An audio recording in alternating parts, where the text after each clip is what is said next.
Good day, good people. Michelle Dawes-Bird here, and we welcome you to Real Chicks Rock Presents Real Discussions. As always, I'm super excited to be here. It's a beautiful day in the neighborhood here in Atlanta, Georgia.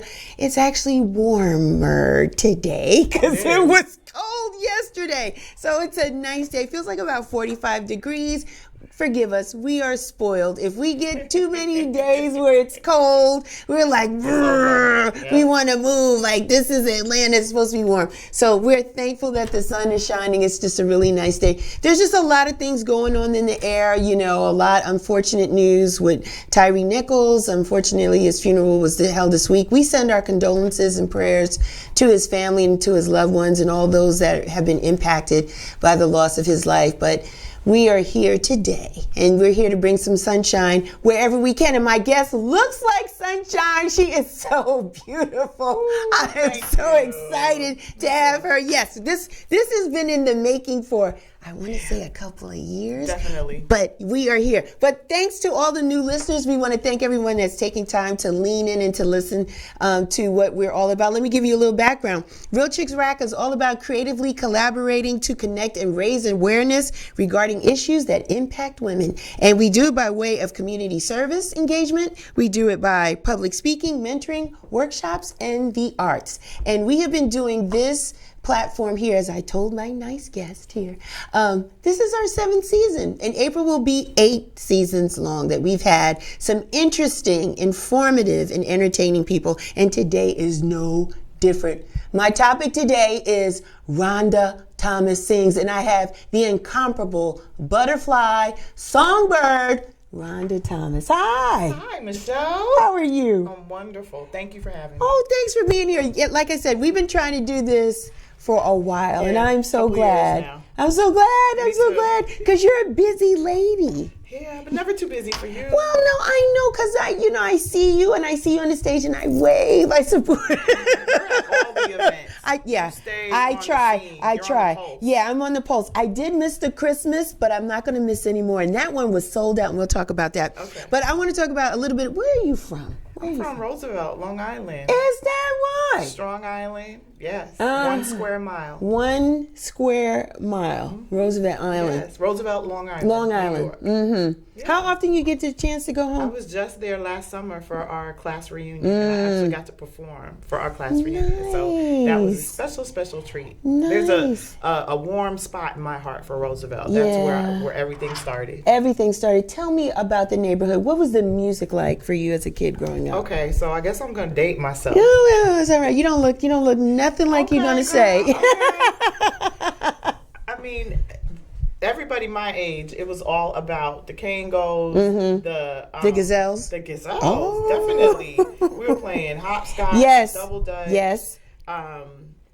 marbles, jack. Yes. I think I could get Skelsies. Did you do Skelsies? What's Skelsies?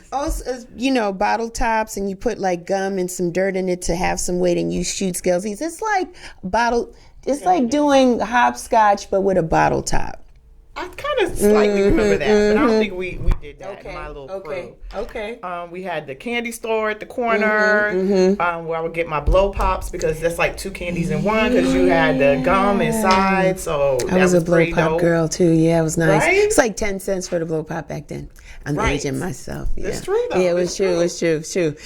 Did the girls put them in their hair when they had the ponytails? Okay, all right. That's what we were doing.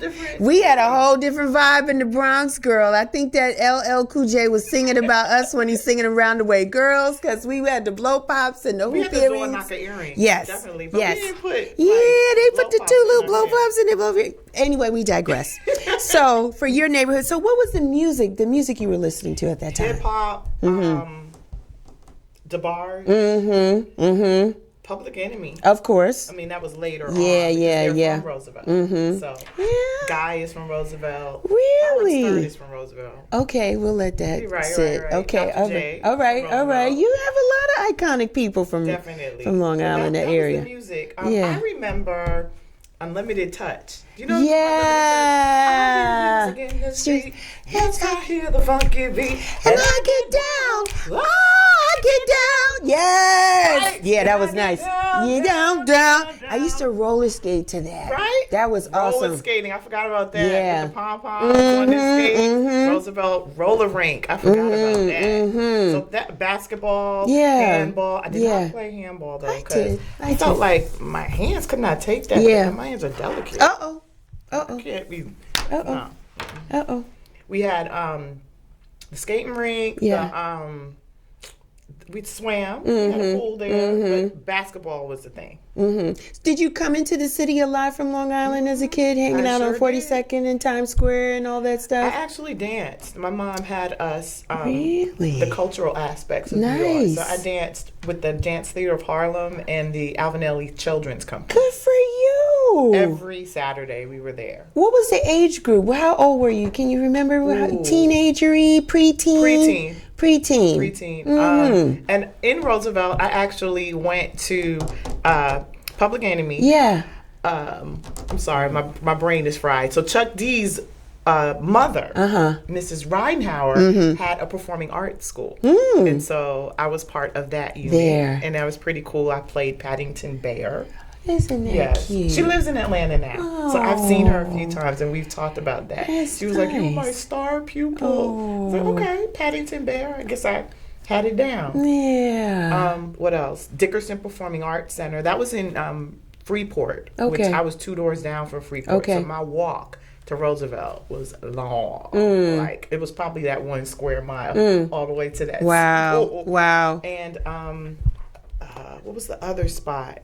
I can't remember it, but I'll remember it as we keep talking. So you've always been in the culture, like culturally, like a dancer, loving music. Were you singing at this age too, Rhonda? I was. I started singing. I remember now, Adele Johnson. Okay. That was the dance school.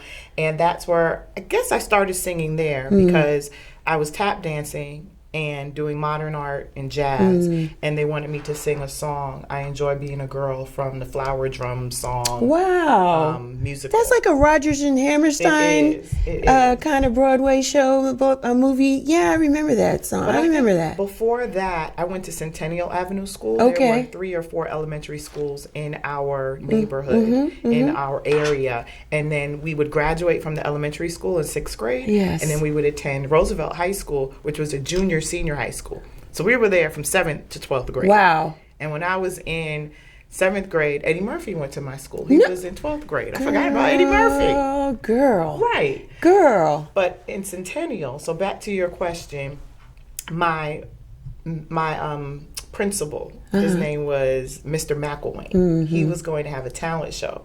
And he announced it, and I told my mom when I got home. I was like in 1st grade. Yeah. And she said, "You go there the next day and you tell him that you know how to sing." And I don't even think I knew how to sing. But I did what my mother told me to do. She said, "Go talk to Mr. McElwain." So I remember, and I tugged his, because he always had on a fly jacket. Okay. He looked good, and he had his afro and his mustache and his glasses. And I said, "My mother said I'm supposed to let you know I know how to sing, and I'm supposed to be on the talent show." Right. And he looked at me, he said, "Okay."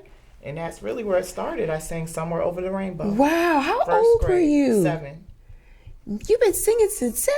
My mom used to have me sing in the living room, and she would have me keep walking farther back in the house until I was on the back porch, and she pulled the window up, and she kept saying, "I can't hear you. Sing from your diaphragm. Wow. I can't hear you. Sing out. Sing out." That's where it started. Awesome. Caribbean family? Girl, yes. My father's from Antigua, West Indies. Yes. Because that whole living room thing, I felt that. That's what. Really, the living room? The West Indian family, the cultures, especially in New York, you always provided the entertainment in the living room. You are so right. Yes, you gotta. So that's not everybody. That's just the Caribbean. I think so. I think it's just us because we always did that too. My mother's Jamaican, so I understand. They pull back the coffee table. Yeah. Move it out, slide it out the way. Whether it's dance or recite a poem or sing or do something. Life for me ain't been no crystal stair. Yeah. It was after they eat. They want a little entertainment. Yeah, and they call you, "Rhonda, come." And sing, right? Mm-hmm. Absolutely. So, my mom is not from the Caribbean. My parents met in New Jersey when my father moved here. He turned 16 years old, moved here from Trinidad. So he grew up in Antigua, then his years in Trinidad, and then to Newark, New Jersey. Wow. And then they moved to Long Island. And he managed a band called the New York Soul Syndicate, right? Sounds spicy. It was spicy. They had the big afros and the bell bottoms and the vest where, you know, the whole chest is showing and the medallion with the Scorpio. Oh my goodness. And the shirt was open down to the navel, almost down there. Man bosom. Yeah. And chest hair and all of that.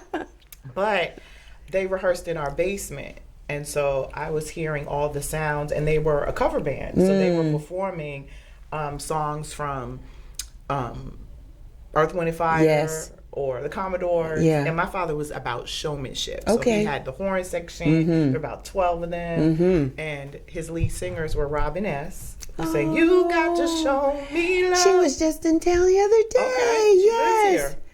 Oh, I saw her a couple of weeks ago. She performed. That's what you meant. Yeah. I didn't realize she lived here. Wow. Yeah. And Vesta actually performed with him first. Remember Vesta? Yes. Congratulations. Yes. They used to confuse her with Jack A. Harry a little bit. Yeah, a little bit. Yeah, but she was. She could really sing. She did McDonald's commercials and all kinds of stuff. I remember. Yeah, she was good. Wow. So yeah, they rehearsed in our basement, and I was just soaking all of that up. My father never knew I could sing. I don't know what age he knew I could sing, because then my parents divorced. And because of that, my mother was not trying to have people rehearsing in the basement. But I got all of that. And from Roosevelt, which was a complete artistic incubator. I was in the jazz bands, playing clarinet. I was drum majorette. It's so funny to talk about yourself, because I don't get to do this unless I'm in a platform like this. This is beautiful, because we would have never known. And me being in New York, I would have not known there was such a vibe in Long Island. Girl. Not as, you know, we heard of Freeport. You know, you hear of it, but not Roosevelt. And the fact that there was so many different iconic people, legendary people now that you had access to, and the sounds was the same. Shouts out to New York as a whole, right? Because it's just a beautiful city. The culture was everywhere. We just didn't know. Right. And being young kids, you know, me in the Bronx, I had no way to get to Long Island. I barely had a way to get to Manhattan. That's the best I could do. Really couldn't do Brooklyn. That was really out of pocket. But so just to understand that everybody was vibing to the same kind of energy. We would go to Harlem. That's why I wore my shirt today. Go to Harlem and just sit out there in the park, and people would be performing and playing congas and the Caribbean music. The Latin music, the pulse of the city, New York, Long Island. We had access to all of that, and my village, they cultivated that in me, and I love them for it. I was just acknowledged yesterday. It's so funny, right before getting ready for this, I'm looking on social media, and I'm like, okay, what's the Roosevelt history, Black history moment?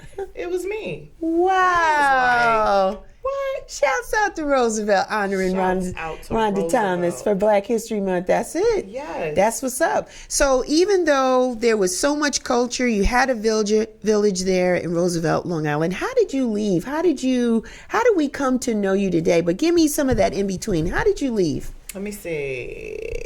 So through Roosevelt, singing, performing at the Apollo Theater. Look at that. As a youngin'. I sang Home from the Wiz there. Oh, man, of course you did. New York State Summer School of the Arts. Nice. Where I was singing a lot of classical music. Wow. Because I kind of missed that part. My father played the calypso. He also played James Brown, War, because he was trying to be a true American, and to him, Americans played James Brown. Yeah, we listened and my mom to was playing the Nancy Wilson, the Al Jarreau, all of that goodness. Nice. And so New York State Summer School of the Arts, I got a scholarship to go there. Nice. And it was under the tutelage of the Metropolitan Opera. And so we learned so much. And they would even take us on field trips, because we were there for maybe a week. Yeah. And we got to see Al Jarreau, my first time seeing Al Jarreau. I was hooked, because I could see he had all these different styles that he was able to infuse in his music. Okay, so let me see. Fast forward. Went to Hampton University. HU? H-I, boom, boom, boom, boom, U. Because it was Hampton Institute University then. Okay. Before it was Hampton University. And I know there's all the, Howardites in the audience. Yeah. That's where that comes from. We're talking about Hampton, so fall back. Right. Howard, just for a minute. Okay. So I was a music major there. Okay. And I was partying way too much. Were you? What? The one thing Roosevelt and my mom did not prepare me for was the infusion or the extra that I'd have to focus on my studies, but yet be with the marching band and all the away games. And I didn't know how to do that. I didn't know how to navigate that. Oh, wow. So I wasn't going to graduate from there. So as much as I loved being involved in all of that, I had to leave Hampton. You had to leave. You was partying? I was partying. I didn't want to disrespect my family and my culture. Ooh. And I was a music major. Yes. And I loved that, but I felt like I wanted something else. Okay.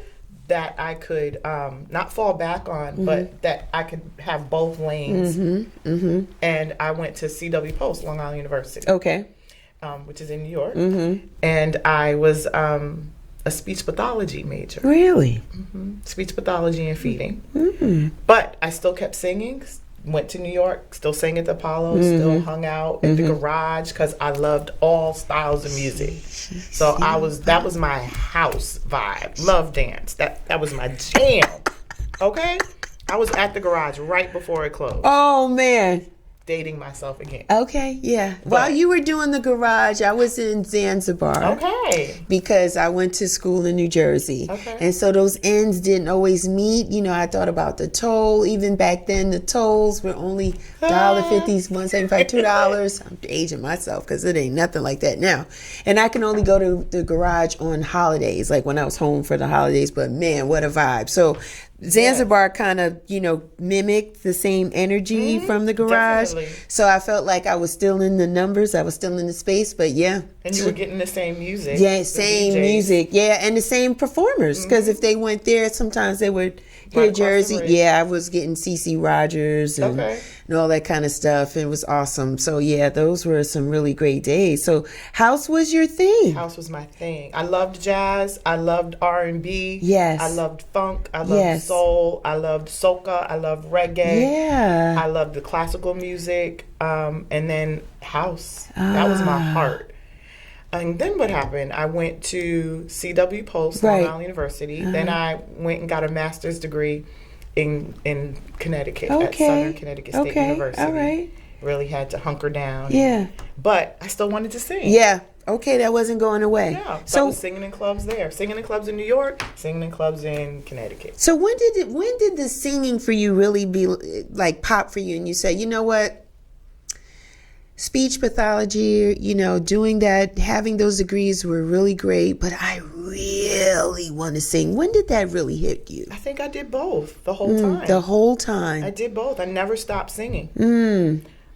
Even when I was in graduate school, I was singing. And then I moved here to Atlanta, and I got a great job with Children's Healthcare of Atlanta. Yeah. And I was singing at a jam session, and someone said, "Do you want to sing background for Isaac Hayes?" Just like that. Just like that. And I said, no. Why? Because I had a job and I was trying to be responsible. And I had now she wants to be responsible. Now she wants to be responsible. I could, because it was not just sing background. It was, we're going on a European tour. Yes. How am I going to leave my job? So I have a black mother. So I told my black mother. And my black mother said, "Are you crazy?" Yes. You go tell them at work that you have this opportunity. And I'm thinking, you take a leave of absence. Yeah. And sure enough, they were like, "Oh, you're going to Europe? This is great. Sure." And that's where that was born. And I had been with him for 11 years. No regrets. Aren't you glad you did that? I'm really glad. I will say this. I was comfortable. It was familiar. I loved traveling. I loved what it afforded me as far as being able to work still during the week, 4 days a week, because we traveled a lot on the weekends with Isaac. So I did both. But I think 11 years was a long time. That is a long time. But just didn't it go by quickly, though, Rhonda? It did, but at that time, I had already put out 2 of my own individual albums. Okay. And I couldn't work them because I was working with him.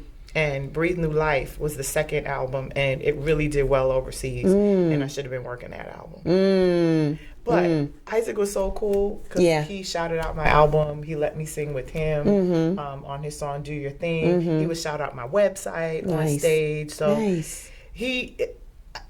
it's hard to know what you should do. Yeah, it's hard to know when to leave and just go off on your own. So. Sometimes I regret that I didn't just take that leap of faith and leave everything and just say, okay, I'm going to pursue this career.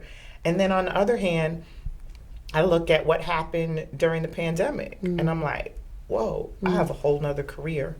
And some of my friends that are in music, everything has come to a halt. How about that? So you talked about when did you know you were going to sing? I kept doing both. You kept doing both. And and we have to, you being with Isaac, I'm sure you learned so many things, right? Just the business. And he seems like, we're on the outside looking in. He seems like a pretty decent guy, but you got to learn the business and what goes on and traveling and going international and all that comes with it. So now when you step away from that, the business. Right. I know how things are supposed to be run. I know how you're supposed to talk to your staff. I know there's going to be things that happen on every level as far as sound or lighting, snafus and all of that. Right. But I meet so many people, Michelle, that are just so vain. I'm going to sing Carly Simon in a minute. You're so vain. I was like, was Carly Simon vain? I didn't know she was vain. But the song, when the song just pops, I'm just going to sing it. Really? And of course, in this game, a lot of times that vanity is insecurity. It is. And so I didn't feel any of that from Isaac. I never did. And he could have been that dude. Yeah, he could have. He will give you the shirt off his back. He gave me his coat once. Most of the times he didn't have no shirt on, Rhonda. Girl, when he's come on now. When he was performing, he didn't, from what I remember, just the chains, and that sexy ball head. Yes. And a smart man. Very smart. An educated man, well-spoken. It's good. Songwriter, awesome. Great ideas. He was the voice of the chef on South Park. So we had to sing that song, Chocolate Salty Balls. I could have had that part of my life out. But, it's all part of the story. Yeah. Chocolate Salty Balls.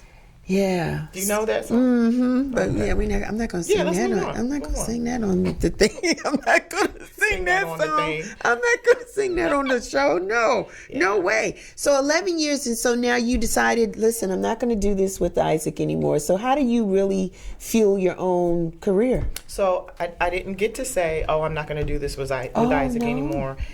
The forces of nature actually happened. Okay. Right before he passed, I went up to him and I said, would you record your song, Do Your Thing with me? We sing that already on your show. And he said, how many years you been with me? I said, 11. And he said, of course I'll do that. So we went into his studio and we recorded Do Your Thing. Nice. It was just such a great, awesome experience. Nice. He was about to do a Stax reunion tour, so we were getting ready for that. But with Do Your Thing, that was supposed to be my platform, according to him, where we would be able to use that as an outlet to have radio stations and people hear me through him. Right. And then he passed away. And that was the end of that journey, that situation. Okay. And I was forced to just do Rhonda at that point. Right. So how did you get it going? How did you get Rhonda going after Isaac? Well, Rhonda was really going before, so that was a good thing. But at that point, I guess I'm looking at my albums here now. I think I still, Listen was 2010, so Listen was after Isaac, I think. I'm going to grab all It's hard to remember now. 2012, I think, was Listen. Hold some of these up, like we had this one. Right, so that one is Rhonda Reimagined, but that's not going to be the cover. That was recorded live at 800 East Studios in 2019, and when you start asking me about what my next venture is, we'll talk about that. We'll get there. I love this cover. So start backwards. Go from the very one. Yeah, that was the first one. That was Guess Who I Saw Today, which is a straight ahead album. Myself and Michael Coppola. He was a guitarist, or is a guitarist in Connecticut. told you I never stopped singing. Never stopped singing. We would perform in coffee houses as a duet, and we recorded so cute. Rhonda's cute. Cover tunes, all jazz standards. All jazz standards. Love it. Then the next one. Ooh. Breathe New Life. We look spicy on this one. That was that's my Atlanta album. That's where, when I moved here in 96, and I was on the scene with the group Jiva, Sirius B, Groovement, I realized, whoa, I can infuse what I do, my jazz, my R&B, and I can be Nadia Davenport, Brand New Heavies, Incognito, Soul to Soul, and I can infuse my music into that. So that's Breathe New Life. Go back one. Yep. Then Listen was next. A takeoff from Breathe New Life. Thank you. This is beautiful. Soul, jazz. I like the cover. back too. Yes, kind of cool. Yeah. Meg Pukel. You're gorgeous. Took those pictures. Thank you, love. Thank you. You're gorgeous. And you're nice. Thank you. You're always a sweetie. I think my Roosevelt posse would beat me up if you weren't a nice person. Yeah. I was thinking your mom. Nice? I think your mom would check you. Oh, everybody would check me. Everybody would. You would check me. You wouldn't have me here. Well, yes and no. Yes and no, because, this is legendary work, Rhonda. The fact that you've been in the business for so long, a lot of people don't make it that long. I'm touching 5 albums, 5 CDs. Like, some people have one and they're done. Yeah. And sometimes that's in their control, sometimes it's not. So the mere fact that you have been submerged in the culture, dancing, singing, you've worked with very iconic people. We're going to talk about that too. I want to talk about that too, because I see you in these spaces and you're not on the stage by yourself. Not at all. And it's a beautiful thing. We're going to get to it. So I love this album cover. I love this one. You're so cute. I love that too, but I think that one's next. The Christmas one? I think so. Yeah, this one's next. The Christmas one. That was produced by Al Ross, Tony White, Mark Nelson. Ron Smith was one of the executive producers. And we have some original material on there where I have a duo with Eric Roberson. Yeah. Which is near and dear to my heart. And Alex Lattimore, who sang in the group Jiva with me. I think I came into your life around here, this CD, this album, this CD, and this one, because I saw you perform this at Ebenezer. Oh wow! Okay. That's when I fell in love, and I knew your manager first. Okay. The incomparable Ron Smith. Ron Smith. And I met him first through some people because we would always go out and. Shouts out to Sylvia Brown. Awesome photographer. Awesome person. And she'd have these get-togethers, and she invited me. I met her. It's just 6 degrees of separation, right? Yeah, especially in Atlanta. What it is. And so what it was, let me tell you how I met Rhonda. So I went to Record Store Day. At Moods Music? At Moods Music. Shouts out to Daryl Harris. We love Moods Music. Yes, we do. And so I went there, and the vibe, the energy was so beautiful. And Sylvia was sitting up front. Always up front. She was up front, and she was front and center. And I saw her, and we just kind of connected. She was just giving everybody love in the room. And she was like, you need to go to this tribute. Yeah, it'll be at Apache Cafe. Right? And it's, Hot Ice Live, Ken Beatty, the whole tribute. It wasn't Yin Yang back then? It was Yin Yang. It was Yin Yang. Okay. Might have been. And I said, okay. And I went up on my ticket. And we were in the space like this. And you came. You were performing. Wow. And I thought the show was phenomenal. I thought it was great. And we ended up, most of us took a group picture at the end. You might have been in. I have to go back and try to find it. And I've been like, I like her. Thank you, love. You sung Phase On. I think you sung Riding High with the guy, and you sung some other stuff, but it was really a collection of music that Ken Beatty would have played through each decade, like from maybe the 60s or 70s and the 80s and 90s, and it was beautiful. Thank you. And that's where I saw you, and I was like, oh. And then I would have some lunch with Sylvia and Ron talk about, Rhonda Thomas is she's an excellent singer. And I just started following. So I think I started following you somewhere around in here. Definitely saw you performing this, and then the Vinyl Days. Yes, Vinyl Days was produced by Kyrie Simmons. Kyrie Cabral Simmons, who is the leader of the group Jiva that I was a part of for years when I moved here in 96. And Daz IQ. Yes. Darren Benjamin. Yes. And Julius Speed played keys on that. And so those were the three producers of that album. And that has like a Quincy Jones vibe to it. It was the brainchild and of you're Ron beautiful Smith. here in the back too. Thank you. Yeah. That was Ron's creation. Yeah, this is awesome. Do you like singing, writing, performing? What's your favorite out of those? Singing, writing, performing. So what do you mean when you say performing? When you perform, do you like doing it in front of an audience, or do you like recording in the studio? What is your my jam? What is your jam? I like to write when I'm moved to write. Okay. I'm not one that's going to write every day, and I'm trying to change that. I need to do that more. I love singing, but I love performing. I need an audience. I feel their energy. It's an experience. It's never just me singing, and that's how this album was born. My recorded music, people tell me they love it, but it's the live performance where it becomes electric. It's an experience. And so we decided we would record a live album. So they are remakes of, well, not even really remakes. They're just the live version of those songs with a couple of original songs on there. Beautiful. I love it. We recorded that live at 800 East. Darren Benjamin, Daz IQ, he was at the helm. That's a nice space. Smith was there. Yeah, they had earphones. Yeah. Because it was in the sound studio and it was recorded live. We did 2 different shows, and that was the product. It's a nice space. Congratulations on this. We'll be releasing that in April.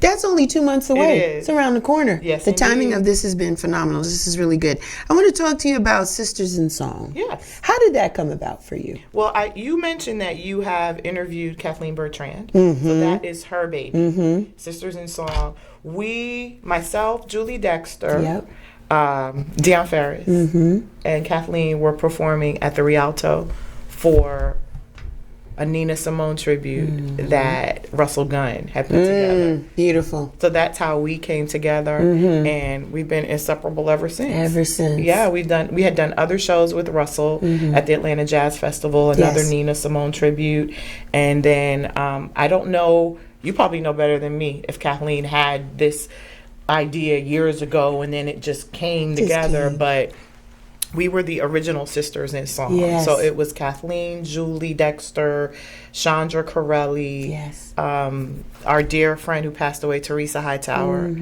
and I'm missing someone, Pamela Dillard. She sings classical music. And so lately it's been myself, Kathleen, and Julie Dexter. Yes. And she will sometimes bring in other artists like Carmen Bradford or Brenda Nicole Moore. Amber Iman. I think those are all the people that she's brought in. I've seen your Sisters in Song performance more than once, but I loved it at the Ray Charles Theater Auditorium at Morehouse a couple of years ago. Beautiful. Thank you. Beautiful. I love all these opportunities that I have to keep Rhonda in the fold, but to branch out and perform with others, because I so appreciate that energy. It allows me to do different things and just move and flow and ebb and let go.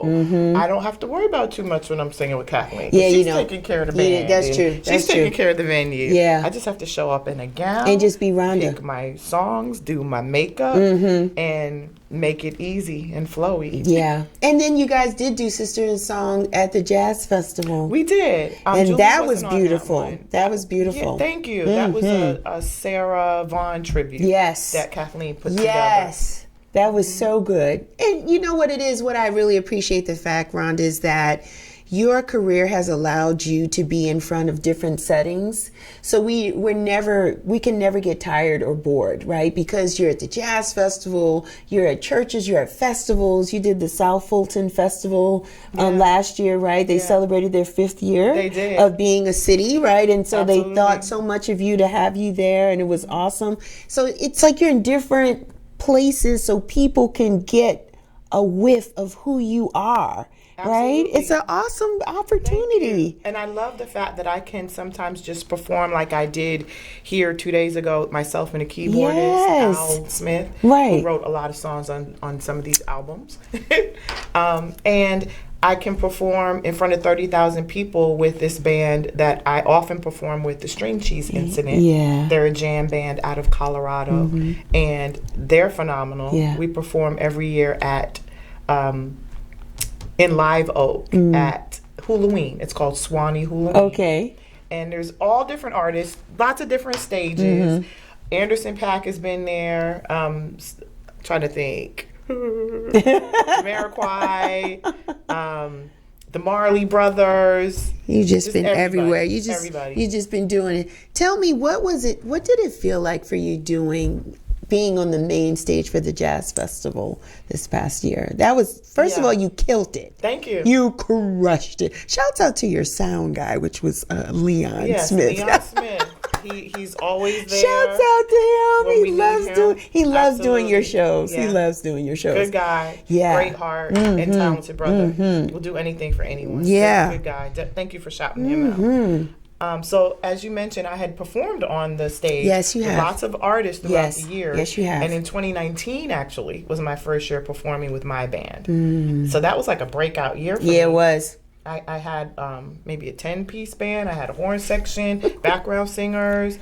It was phenomenal. I got to sing my Fela songs. I love Fela, some second line music. It was so nice. Oh, it was a dream come true. It was awesome. We had a good time. You look great too. And so right after me, Russell Gunn performed with the Crunk Jazz Orchestra. Yeah, that was nice. And then COVID hit. Yeah. And everything shut down. And we missed you for 2 years. Yeah. Crazy. Yeah. But as you mentioned, I performed for that South Fulton Fest. And then Camille called me and asked me to perform again at the Atlanta Jazz Festival. So that was last year. Yeah. And again, I never take it for granted when someone offers me these phenomenal opportunities, and for her to think of me, to call me for that. I think one of the other main artists backed out or wasn't able to do the festival. So she called me and I was on board. I was ready, there, and my team was with me. It was awesome. Atlanta Jazz Festival is huge. It is huge. And it's iconic. It's like 35 years, 40 years in existence. It's been going for years, and they've always had, just to set the stage, there's always been 2 stages in some cases, so that when we say the main stage, we're talking the one right off from 10th and Charles Allen. As soon as you come in, you can hear the music blocks away, and people are there from early in the morning, and we look beautiful as a city. Don't we? We look beautiful as a culture, right, to just support jazz music, and it's not just jazz, it's different types of genre of music, and you bring that different flavor, and we receive that. Thank you. You're like our own, even though you're from Freeport, Long Island. Yeah. Roosevelt. Yeah, I'm sorry. Roosevelt, Long Island. Roosevelt, Long Island. Atlanta has embraced you as, their sunshine. Like you're their girl. You're our girl. And so when we see you do things, we just come out and support. And I feel the love. We love you, Rhonda. It is a village. And one of the best things about being able to perform on the festival was being able to give the gift of my music, and have it received. It's like when I record my individual songs, they're my babies, they're my kids, and to have people accept them, that's huge to me. So I think it's the way that you present it, Rhonda, because you're so diverse, right? We can't pigeonhole you in one, category or one type of music. And I think that's just in your upbringing and what you like and what you've been exposed to. So even when you present it to us, it's always tasteful. It's always palatable. It's always fun. We want to dance. We want to sing along with you, or we want to listen intently. You know, so it's you, the package that you've brought to us over these years have been incredible. I think it's so important to have a connection to the music, to the song, so that you can convey that to the audience. Ron is always telling me before I hit the stage, make it feel like cognac, make it feel warm. That's nice. Make a connection, and that's easy to do when the sound is great. That's number one. Yes. When your band and your musicians have your back. They do. When you feel comfortable about your look. I mean, sometimes it's an up and down thing. You know, I go through my weight. Sometimes it's a problem, but I've learned to embrace who I am, and You're I love beautiful. all these curves. You're beautiful. And you know, I love all these dimples in my thighs, and I love the way the hips sway, and I can wear my onion flowy dresses from Whitney Merrow. Yes, you look great in those dresses too. Thank you. Everything you put on, you look good. So that's not an issue. But I understand. I understand how you feel, because you have to be comfortable in the skin that you're in, right? And I wanted to say that because it's real, and I think we should be transparent. Yes. And people shouldn't think that, you know, you're just up on this stage and everything is great. No, it's sometimes not. you need to feel that positive energy from your audience. You do. So You do. I get that. And it's there. It's there for you, because you're just a bundle of joy. You're just a beautiful Thank you. person inside and out. And even before we've gotten to this opportunity, even as a fan, when I see you, you would always you hug people. You're always excited that people take time to come out and be a part they of don't your have show. to. No, we don't have to, but No, we want you to can be. go anywhere. You We can can buy go anyone's anywhere. music. You don't have to come hear me. Yeah. So I am so grateful. So grateful. Is there anybody you'd like to perform with that you haven't? I would say I want to work with Salam Remy, the producer, because he is that guy that has been able to take the best from an artist and just have them blossom. From Amy Winehouse, Faith Evans, everybody. I'm trying to think of other people he's worked with. It's a nice collection or palette of people he's worked The with. Fugees, Yeah. Jasmine Sullivan, Everyone. hip hop artists, Shabba Ranks. No, for real, he's worked with everybody, and I feel like he would get me. I saw the Amy Winehouse documentary where they worked together in his home, and it wasn't just, oh, sing this song, or oh, we're just gonna write this. He felt her energy, and he was able to bring the best out of her, and I would love to work with him. Yeah. Have you made that an affirmation? No, Have you put it out there? I'm putting it out right now. All right. Make Salam. Come on now. Let's you know, go. we got to do this. Yeah, let's do We it. need to work together. I am digging on you. Let's make it happen. Make it happen. And I'm leaning in. Come on, management team, for Rhonda Thomas. Make that happen. I love Chuck D to perform with me on a song. Oh, that'd be spicy. Yeah, maybe on one of my dance tracks.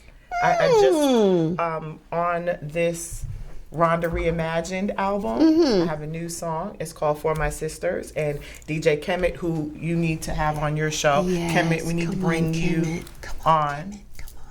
Real Chicks Rock. That's right. Come on, Kemet. Yes. I'd love to talk to him. That song, I would love to have Chuck D come in and help me with my next venture, which will be dance music. Yeah. They need to be playing it in the clubs. Come on, Rhonda. You're holding out on us. Hey, it's coming.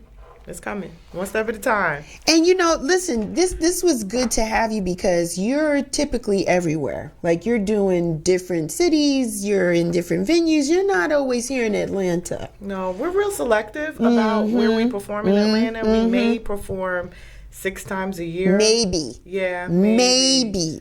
We perform a lot in North Carolina and Florida. They've really embraced us there. Atlanta's my spot, though. I mean, I consider myself an apple peach cobbler.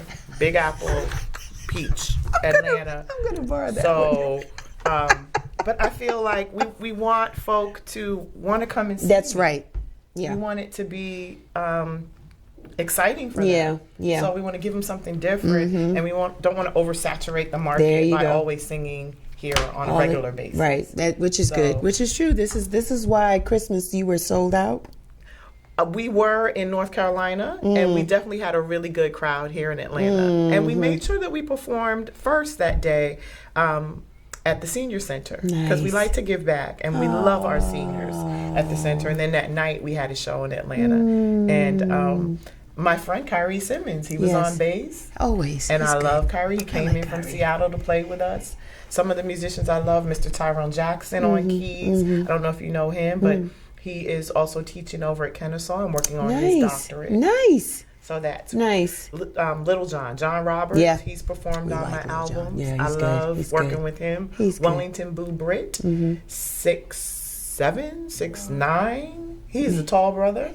And he plays drums, and he has such great energy. Yeah. And so some of the other folk I want to work with, Salam Remy, Chuck D, Gregory Porter. Nice. I see that. I'd love to perform with Simma Funk or Tank and the Bangers. Tank and the Bangers. That would be cute. Right? That'd be awesome. Love their energy. I love what they do. Me too. Simma Funk. Did I say Simma Funk? Yeah.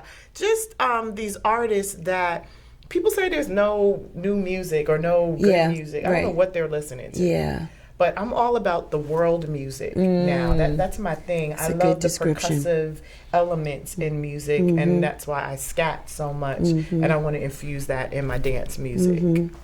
You know, she's passed, but I could have seen you doing something with Nancy Wilson. My mom's favorite artist. That could have happened easily, even if it was just a track or two.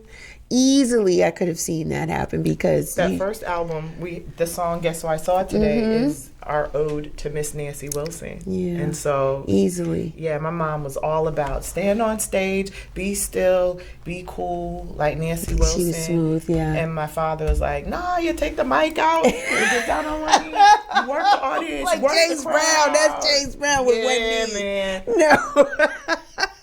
I wish I could have worked with Al Jarreau. Oh, yeah. Because okay, so this is my quick Al Jarreau story. I am on the Tom Joyner morning show cruise, Tom Joyner cruise with Isaac Hayes' band. And we're in one of the auditoriums on the ship because we all had to sit in the auditorium, and then you go up on the stage to the left. I could see it. Go up on the stage to the left, give them your passport, get all your credentials. And as I'm walking back, I'm walking through the aisle, and Al Jarreau's on my left. And I'm passing him. I'm like, do I say anything?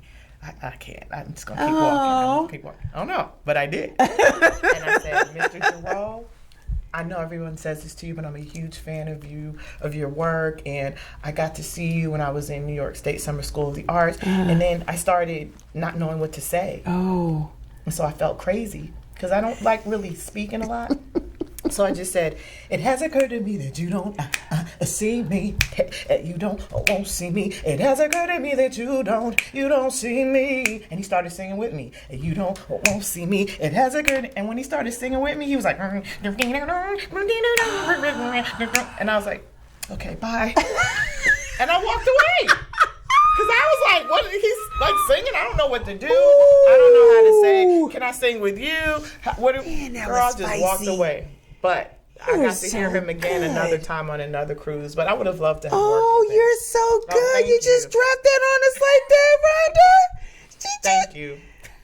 Oh. That dude right there. Man. You know, he won Grammys in 3 different categories of, what was it? Let me get it right. Jazz, pop, and what's the last one? Jazz, pop. I can't think of it right now. Wow. But yeah. Must be R&B. It must be R&B, jazz, and pop. Grammys in all 3 areas. You just dropped that little, I'm still marinating on the bars you just dropped on me with the little finger snapping like, girl. I'm just glad I got to sing with him. Yeah, you did. I feel like that was my moment. You did. I didn't just walk away because I would have felt bad about that. But to have him join in, he was like, oh, you know my song. Yeah. It's like, yes. So I will always cherish that moment. You're going to remember that forever. Mm-hmm.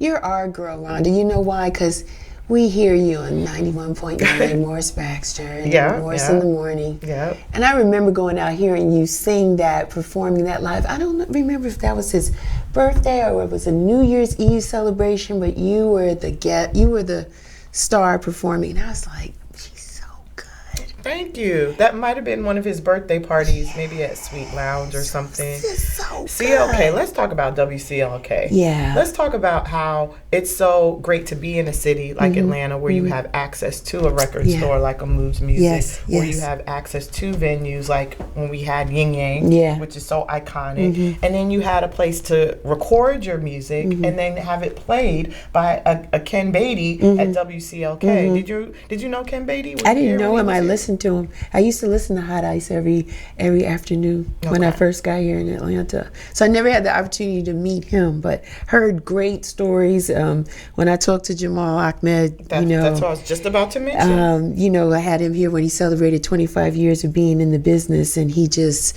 paid homage to Ken Beatty. So I know, and they have been, to me, the station has been the backbone or the core, and it allows us to connect, right? Absolutely. Because we feel like we know you because we hear you.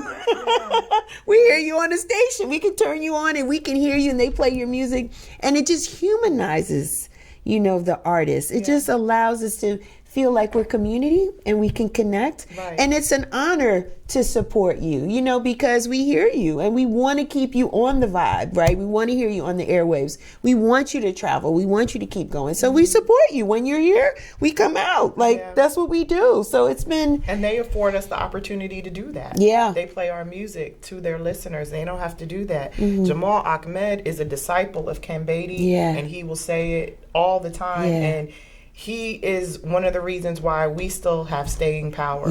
Because his show is syndicated and he can play our music everywhere, and he loves to. When I performed with Jiva in London, Jamal came with us. It was myself, Anthony David, it was Jiva, Donnie. Donnie was on that show. Alex Lattimore. Nice.